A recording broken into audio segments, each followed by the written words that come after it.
Imagine waking up one day to discover that everything recognizes you except you. Your phone unlocks to your face. Your inbox greets you by name. The barista calls out your usual order with casual intimacy. Your friends laugh at jokes you don't remember inventing, and the mirror faithfully returns your familiar expression. But somewhere under the choreography, a question crawls up the spine. Who is quietly piloting this body, and when did you hand them the controls? You retrace the facts, the photos, the degrees, the tidy string of achievements, the playlists you've curated to signify taste, the convictions you've defended at dinners, the side of the bed you prefer, the morning ritual that supposedly centers you. They fit perfectly, like a suit tailored to the measurements of your social circle. But a suit can fit and still be borrowed. A voice can sound like your own and still be a careful imitation. How would you know the difference when the imitation learned from every nod of approval you've collected? We are taught to seek ourselves as if the self is a buried chest waiting under the right tree. Dig here, travel there. Acquire this language, read that canon, buy this lamp, sit in that retreat. Yet quietly, a paradox breathes through the leaves. The more you try to solidify yourself, the thinner you become. The more you cling to your story, the more fragile you feel when the story cracks. What if the self you are desperate to find is exactly what must be surrendered? What if the gate to authenticity is not discovery, but disappearance? You run a thought experiment. Imagine walking into a room where no one knows you, no history, no reputation at risk, and you could be anyone. Do you feel possibility or panic? If panic, what exactly are you protecting? A cluster of preferences? A signature on the surface of your life? Who decided those preferences? Who benefited from your consistency? At what point did the mask fuse to the skin? Consider the things you call me. Your hunger for praise, your disdain for certain opinions, your penchant for self-deprecating humor, your impatience with silence, your need to explain. Each trait arrives wearing a name badge that says, I am you. And you let it in without asking for identification. But what if many of these guests are not you, only long-term tenants, old survival strategies, family narratives, culture's rented furniture arranged to resemble a person? You suspect a trap walking out of comfort. This is the contradiction that hums underneath ordinary life. You want to feel free, but you also want to be consistent. The world rewards clear shapes and punishes ambiguity. Employers love reliable. Friends trust predictable. Your public persona is a scaffolding others climb to reach you. But the moment scaffolding hardens into a prison, who do you become? Architect or inmate?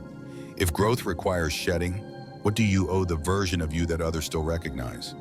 You dream of stepping outside the script, saying the thing you're not supposed to say, loving the person you're not supposed to love, admitting the fear you're not supposed to have. Then you picture the fallout, the raised eyebrows, the awkward explanations, the thinning of invitations. How much of your identity is just social nutrition?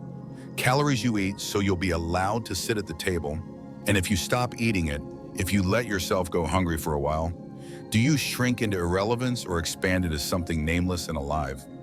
There's a deeper unease you don't tell anyone. Sometimes even your private thoughts feel public.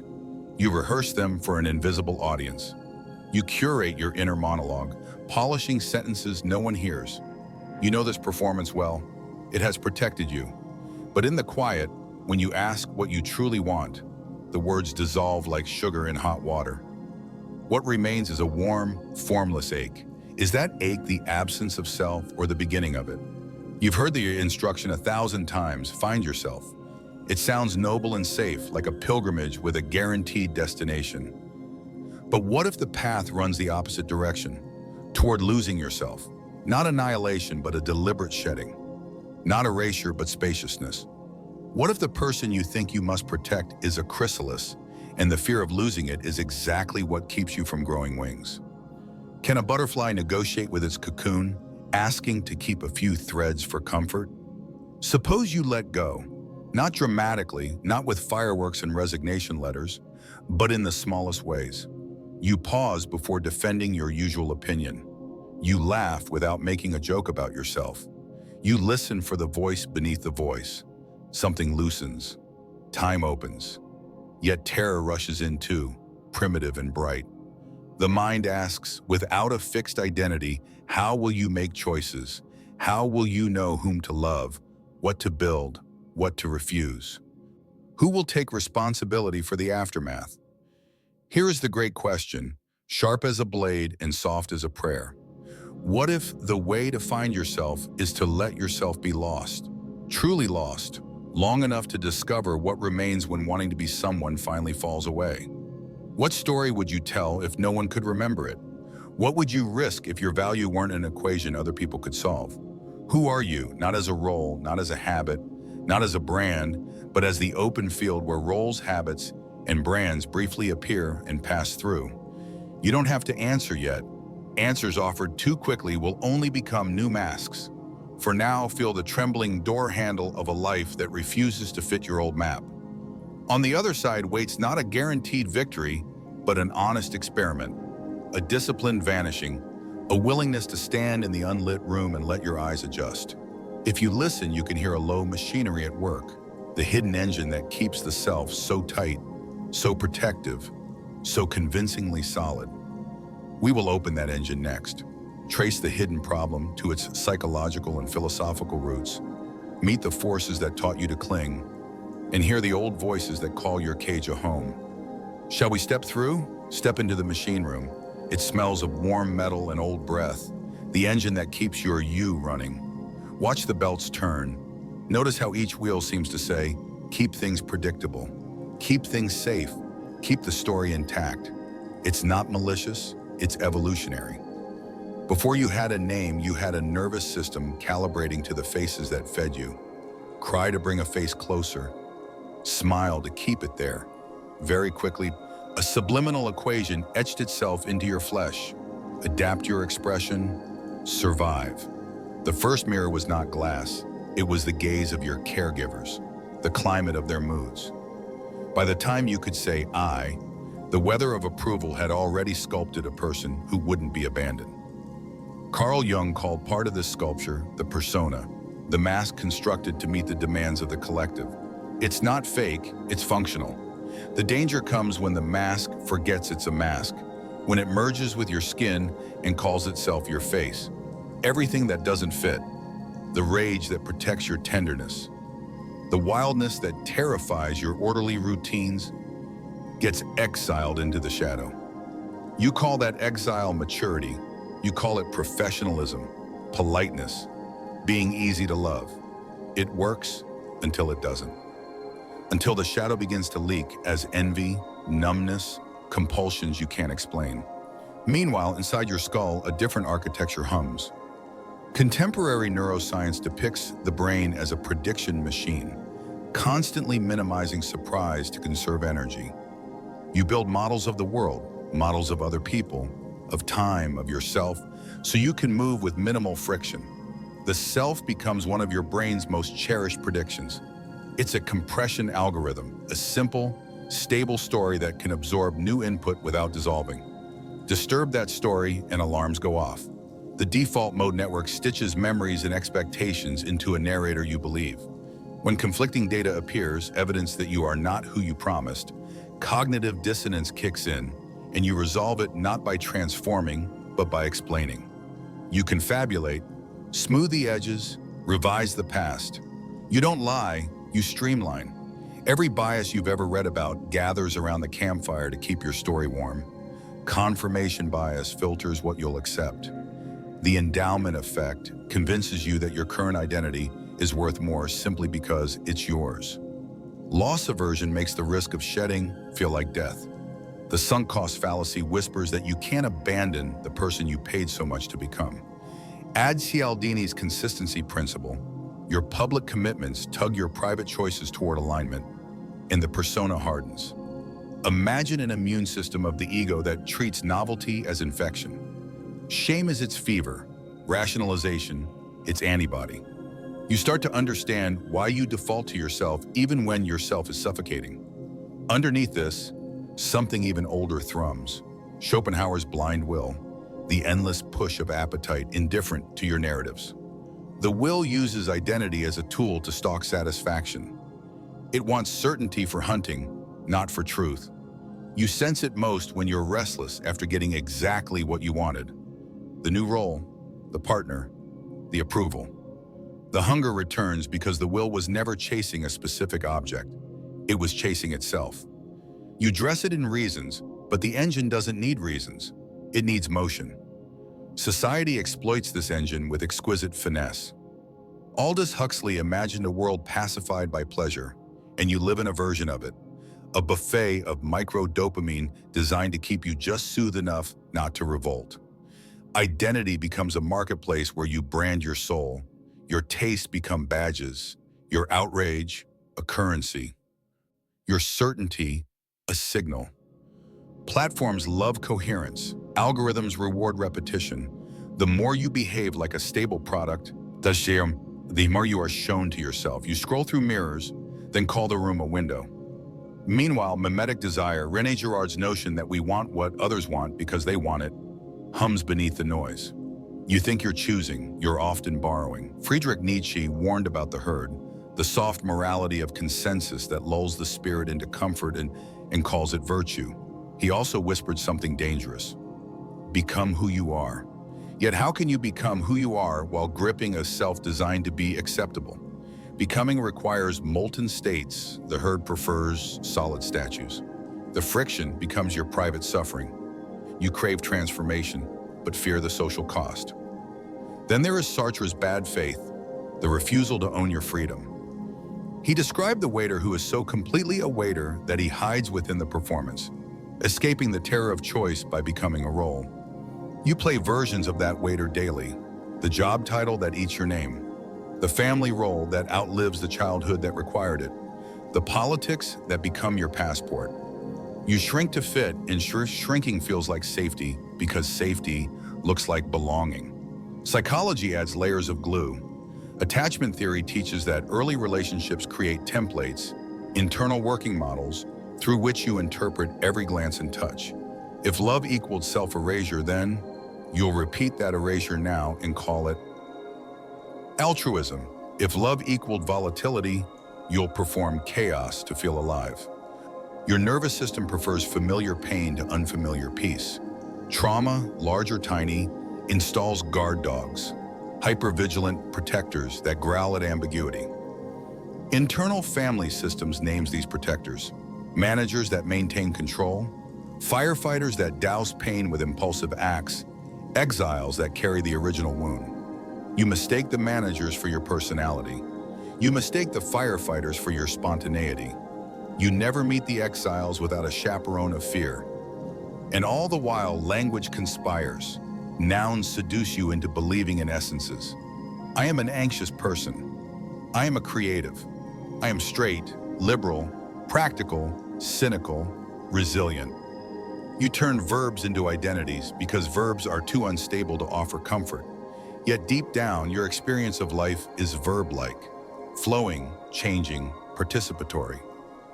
The mind freezes this river into ice sculptures and then panics when spring comes. Viktor Frankl, from the crucible of unthinkable suffering, observed that meaning cannot be pursued directly. It ensues, emerges, when you commit to a cause beyond yourself, to love, to work that matters, to a responsibility you accept. When the self becomes the object of your chase, it recedes like a mirage. Frankl called the resulting anemia of purpose the existential vacuum. You fill it with identity projects. You curate you like a gallery, but the canvases won't feed you. They weren't painted to be eaten. Why does this hidden problem exist? Because everything in you and around you is optimized for continuity, not truth. For predictability, not profundity. The organism wants survival. The culture wants compliance. Even your ideals may be engineered to stabilize you. The paradox is that your deepest aliveness requires a texture that looks like risk, rupture, uncertainty.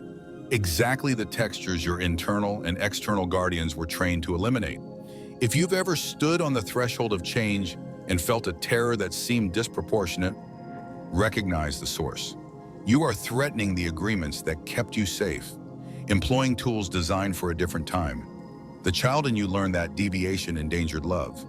The adult you lives in environments where deviation endangers status. The brain predicts catastrophe for both. So you stand very still and call it being sensible. This is the hidden force, an ancient alliance between your biology's need for coherence and your society's demand for legibility has forged a self that is endlessly maintained by fear, disguised as reason.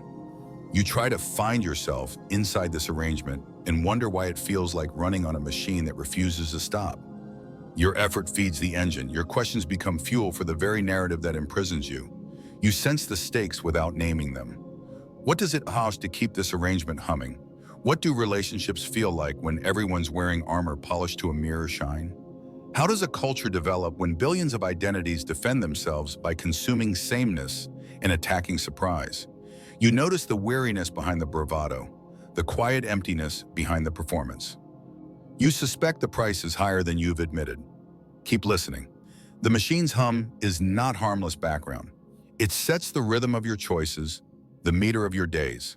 And if you follow that rhythm without questioning, it will produce a life that appears coherent from the outside and haunted from the inside. We will turn to those hauntings next, the consequences that spread through your decisions and into the culture you help build, often without noticing. The hauntings arrive quietly. They don't knock, they gather. A pause before answering a question because you are calculating which version of you should speak.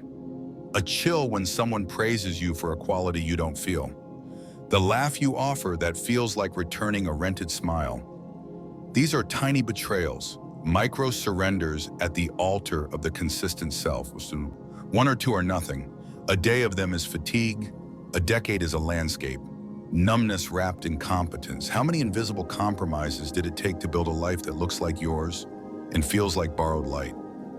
You think you're choosing, but the pattern chooses for you too. Saturday arrives and your body finds the same coffee shop, the same conversations, the same socially acceptable complaints. You call it comfort, and sometimes it is. But note the specific flavor of your exhaustion. It doesn't come from working too hard. It comes from working too hard to be the same.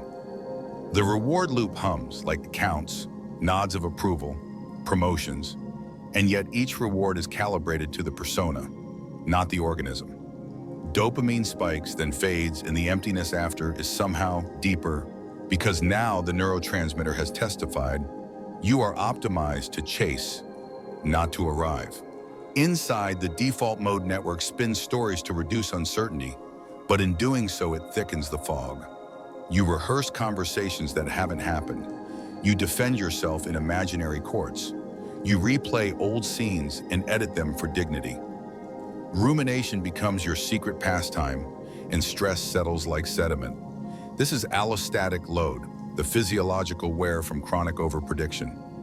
Your amygdala learns that ambiguity equals threat. Your prefrontal cortex, overtasked with impression management, tires into irritability. Your body isn't betraying you, it's obeying a narrative that insists the safest person to be is yesterday's self. Your nervous system reads the room with a scanner you didn't design. Stephen Porges calls it neuroception, your body's pre-conscious assessment of safety or danger. When identity is on guard, neuroception misfires. A colleague's neutral face becomes a referendum on your worth. A lover's quiet becomes a foreshadowing of abandonment. You brace against phantom verdicts. Sympathetic arousal, fight or flight, becomes your default. When that fails, dorsal vagal shutdown whispers the gospel of nope. You call it being tired. Your body calls it survival. Cognitive biases enforce the borders.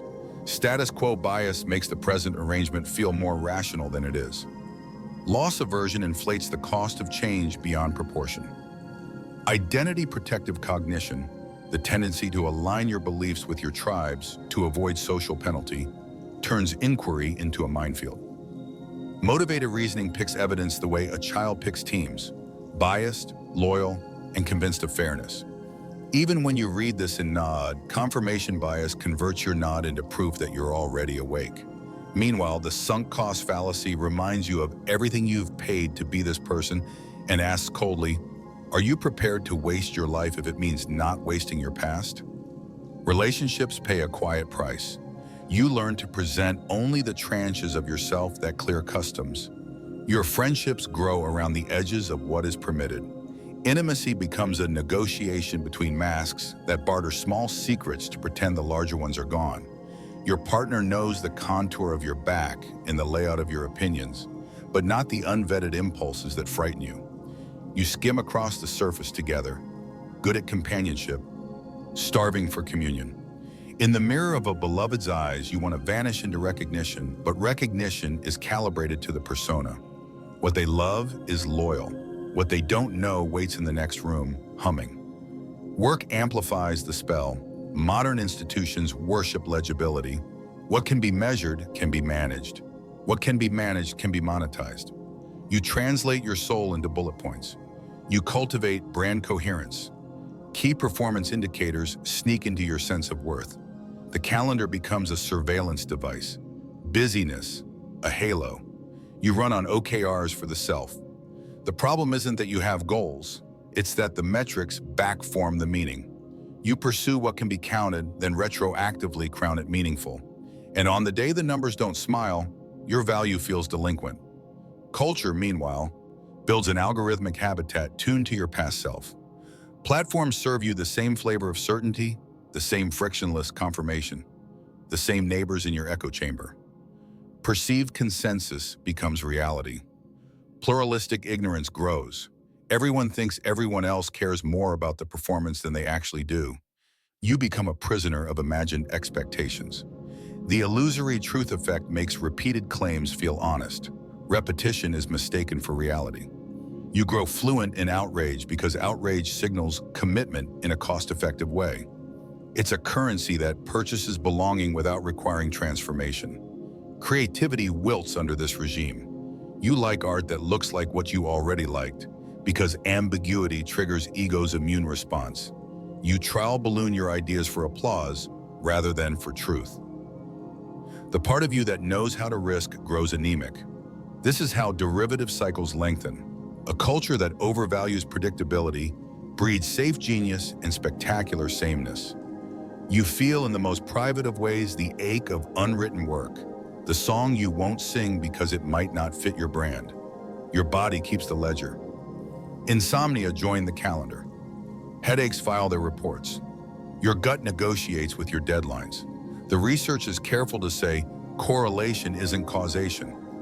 Your experience is not. When you habitually override what you know to be alive in you, your nervous system compensates. Dissociation becomes a skill. You don't leave your body dramatically, you simply mute the frequencies you can't afford to hear. And then you wonder why meaning sounds far away. Politically bone, identity solidity drifts into ideology as self. Opponents become threats to your existence rather than partners in a difficult conversation. You don't refute, you annihilate. Groupish moral psychology takes the wheel. Tribal narratives replace complexity with slogans. The cost isn't just polarization, it's the loss of the honest oddball, the dissident in you that could have built a bridge if it weren't busy defending a fort. When certainty becomes a moral posture, curiosity reads as betrayal. There's a subtler loss. Time itself narrows. Narrative foreclosure, closing the story of who you can be too early, locks your future into a small room. Opportunities pass because your self can't metabolize them. You mistake the discomfort of growth for the danger of misalignment, and so you stay. You tell yourself a heroic tale about loyalty to your truth. In the quiet, you feel the aftertaste of cowardice. Is it really authenticity if the authenticity never risks anything? Even joy changes shape. You still feel bursts, laughter, beauty, touch, but they are threaded with vigilance. The spotlight effect convinces you you're being watched. The audience is internalized.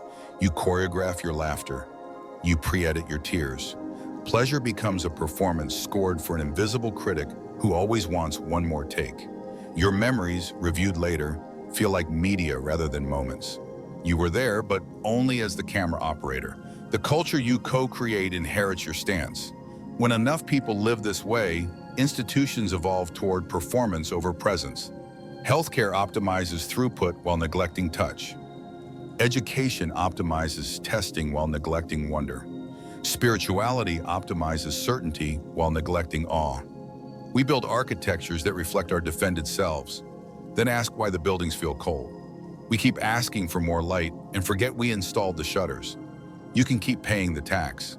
You can keep the persona well-fed and call the hunger under it mystery. Many do. The world will not punish you for it. It may promote you, but the debt accumulates.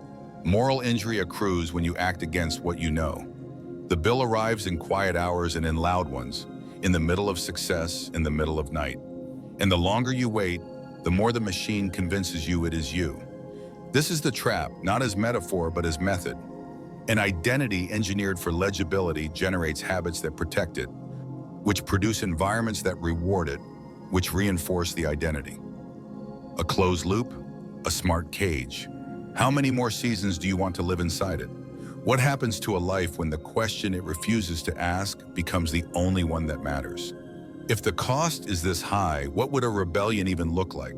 Not a tantrum against the world, but a disciplined refusal to fund the machine? How do you lose yourself on purpose without losing your mind? How do you stop worshiping the continuity that starves you and walk trembling into discontinuity that could free you? Rebellion begins quietly, not with a public resignation or a bonfire of possessions, but with a recalibration of allegiance. You stop feeding the machine that equates sameness with safety and begin training your nervous system to survive aliveness. You don't flee your life. You unfasten from the version of you that requires applause to breathe. It looks like treason from the outside, against expectations, against consistency, but on the inside, it feels like oxygen. The strategy is not to smash your identity, but to let it become porous, to practice small acts of disappearance until the mask remembers it's a mask. You don't need a new personality. You need a new relationship to the one you've been maintaining. The first move is subtle. Make the self into an object of attention rather than the subject you're trapped inside. Robert Kagan calls this the subject-object shift. Practically, it means you stop saying, "I am anxious," and start saying, "Anxiety is here." You stop saying, "I am a leader, an artist, a skeptic," and start saying, "Leadership, artistry, skepticism are visiting capacities." This is not semantic play, it's jurisdiction. Language redraws the borders of your cage. Try cognitive diffusion from acceptance and commitment therapy. Instead of "I can't do this," whisper, "I'm having the thought that I can't do this." Then notice, who is the one noticing? That witnessing presence is the first square inch of freedom. You become custodian, not captive of the parts that speak. Next, practice deliberate contradiction. Small, safe, repeatable betrayals of your persona. If you are the first to speak, be the last. If you are the peacekeeper, introduce a truth that risks discomfort.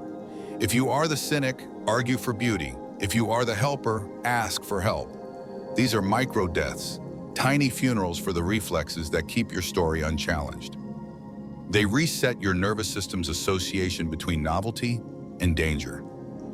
Each time you survive doing the opposite of your script, your body updates its gospel. Change is not annihilation.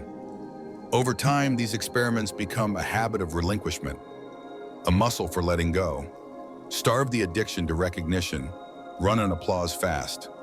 7 days without posting for validation, without checking metrics, without fishing for approval disguised as vulnerability. Notice the itch and don't scratch. Sit in the hunger for proof and name the part that's starving. Then go further, the anonymity experiment. Do something generous that no one can trace back to you. Donate quietly. Clean a mess you didn't make. Write a note of gratitude and send it unsigned.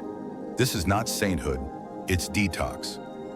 When your system learns that goodness can exist without an audience, your value stops being a public commodity. The persona will protest, let it. You're recalibrating worth to something not purchasable. Meanwhile, turn toward the rooms in you you've kept dark. Jung's shadow is not a trash bin, it is a vault of energy kept off stage. Try active imagination. Sit, breathe, and invite the disowned part to a conversation. Let your envy speak without prosecuting it. Let your rage explain the boundary it protects. In internal family systems terms, unblend from your protectors and meet your exiles with curiosity, not contempt. Ask, what job have you been doing for me, and what would you rather do? The goal isn't catharsis, it's trust. When the rejected citizens of your psyche feel the warmth of your attention, they stop sabotaging and start collaborating. Integration is rebellion against the internally colonized state. Rebellion and also lives in your body. Polyvagal wisdom says safety isn't a thought. It's a frequency. Train it. Lengthen your exhale twice as long as your inhale to signal the parasympathetic branch. We are safe. Orient. Turn your head slowly and name what you see, letting your eyes land on something beautiful or neutral. Hum, sing, or speak softly while you place your palm on your sternum. Vibration massages the vagus nerve. Walk without headphones and let the textures of the world, wind, birds, the city's distant thrum, retune your neuroception. When your body trusts the moment, your mind doesn't have to script it.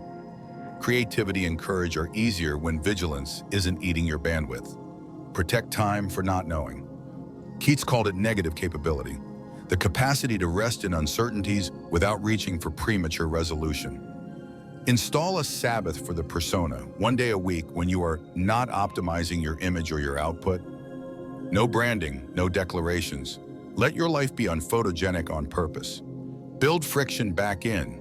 Choose lines that are longer, routes that are slower, conversations that don't have a point. These are not ascetic punishments. They are antidotes to algorithmic momentum. They teach your system to tolerate uncurated existence, which is where unscripted desire reveals itself. From there, begin a mimetic detox. Unfollow a handful of models who make you want what they want simply because they want it. Replace them with models of being rather than having, people whose attention, depth, and grace you can imitate without buying anything. Then anchor yourself to a duty that transcends you. Frankl's injunction returns. Meaning ensues from commitment beyond the self. Pick a cause, a craft, or a relationship to serve without making it a stage. Service is not self-erasure. It's a wise transfer of gravity.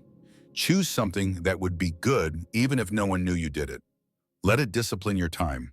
Historically, rebellions of the soul often involved exile from the obvious life. Siddhartha walks out of the palace. Simone Weil enters a factory. James Baldwin leaves America to see it clearly. Exile doesn't always mean geography. It can mean refusing the climate of constant performance. You don't have to flee. You can stay and practice a form of interior immigration. Your allegiance shifts from identity maintenance to reality contact. Court mortality to loosen loss aversion's grip. Memento mori is not gloom, it's calibration. Write 2 obituaries, one dictated by your persona, another by your unlived life. Which one would you rather face? Each morning, spend 60 seconds imagining a future where your current identity succeeds completely and you feel nothing. Then another where you risk an honest failure and feel alive. Let that contrast train your choices. Fear will still visit. Rename it as sensation instead of prophecy. Heat in the chest, tremor in the hands.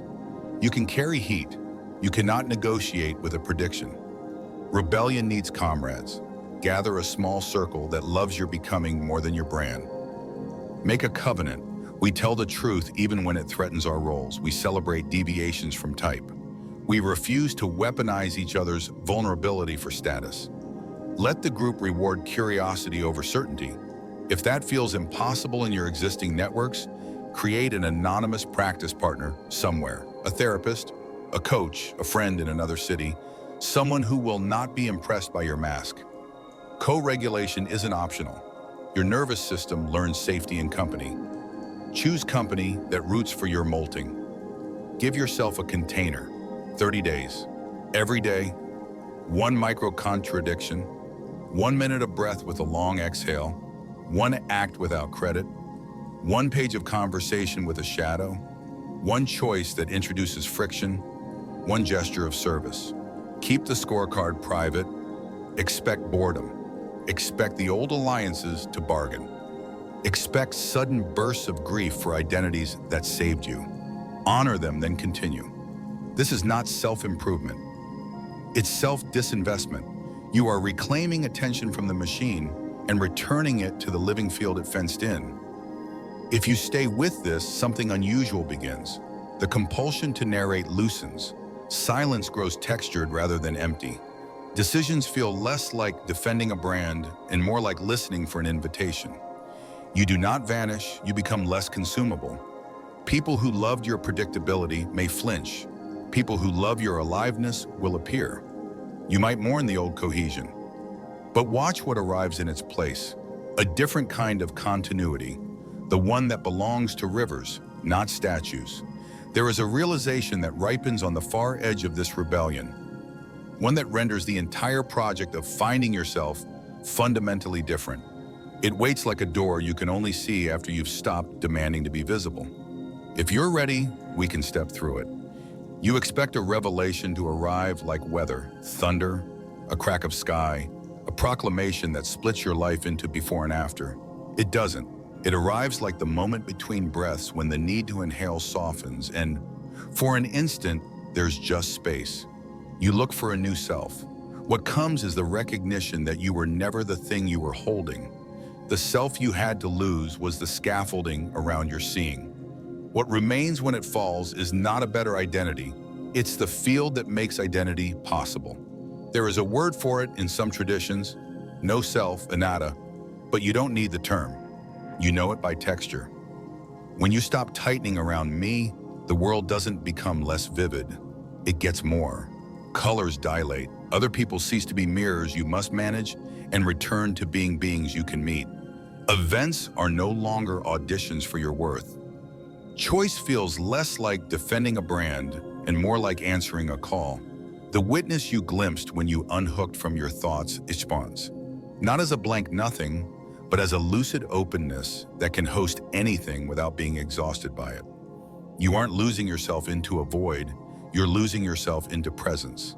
Here's the paradox that resolves 1,000 puzzles. You find yourself a moment you stop trying to own yourself.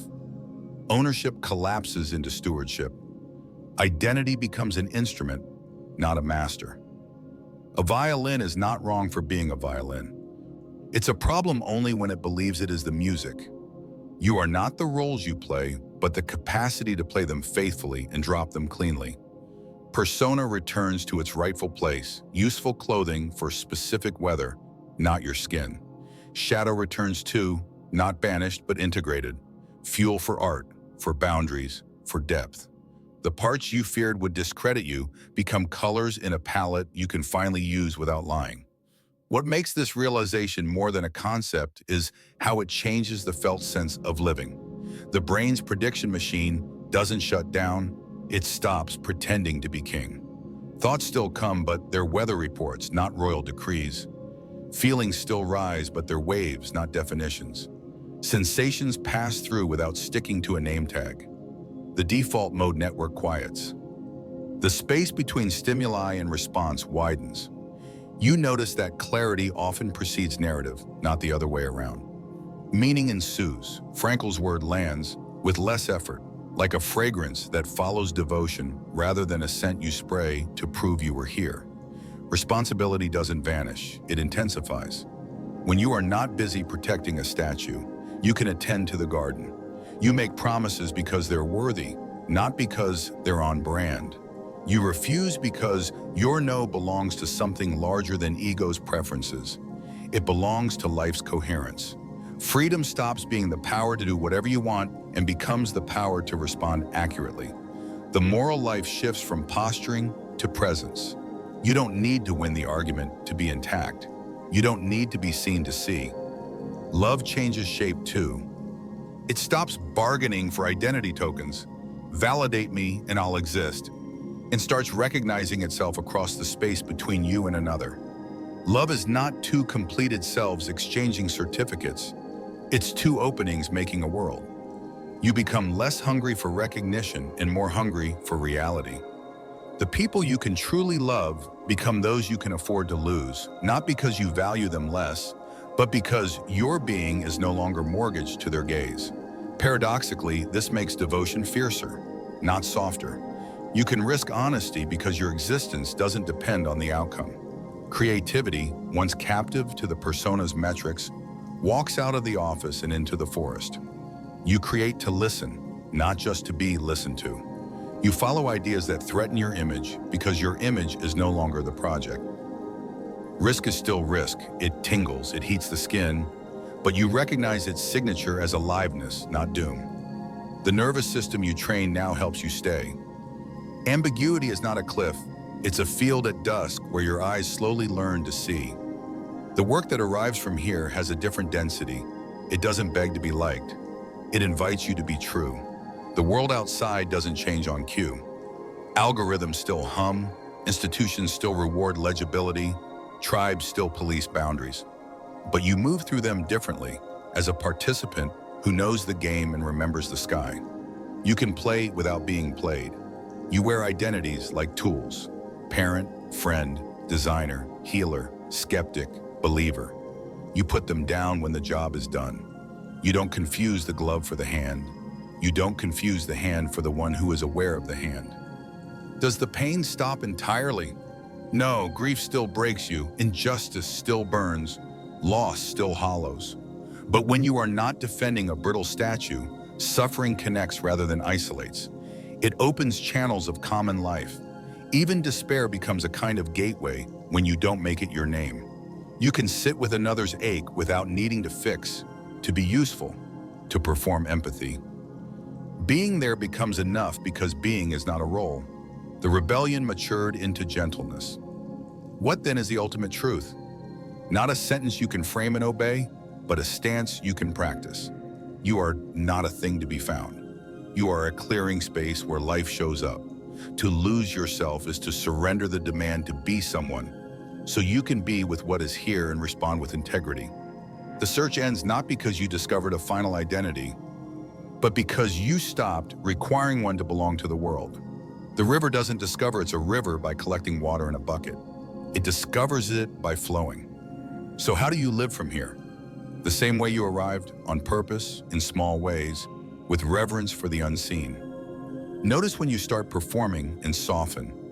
Notice when you clutch a label and loosen. Practice the ceremonies of disappearance. Give without credit, speak without image, listen without agenda. Keep the circle of comrades who celebrate your molting. Keep a craft that demands your attention more than your persona. Keep a cause that humbles you. Keep a conversation with the parts of you that still think safety equals continuity. And when fear knocks, and it will, welcome it like weather and return to the breath that taught you space. Imagine tomorrow, the world greets you with your usual cues. The phone unlocks, the barista says your name, the inbox its arms with tasks.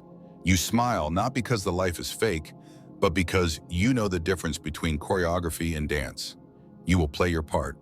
You will also leave the stage lights off when you don't need them. At night, perhaps, you'll step outside and the air will be cool with the kind of honesty only darkness allows. The city's distant thrum will sound like a living heart. You'll notice a window where someone reads, a tree carrying on with its night work, a small dog dreaming. None of it is about you, and somehow that is the best news you have ever heard. Let something of you end tonight, the reflex that insists you must be consistent to be real, the hunger to be seen that makes seeing impossible. In the morning, notice what remains when the wanting quiets. Let that be your compass. Lose yourself again and again into the only thing that has ever held you. This moment, this breath, this unbranded life unfolding. Then go do the next honest thing. The rest will ensue.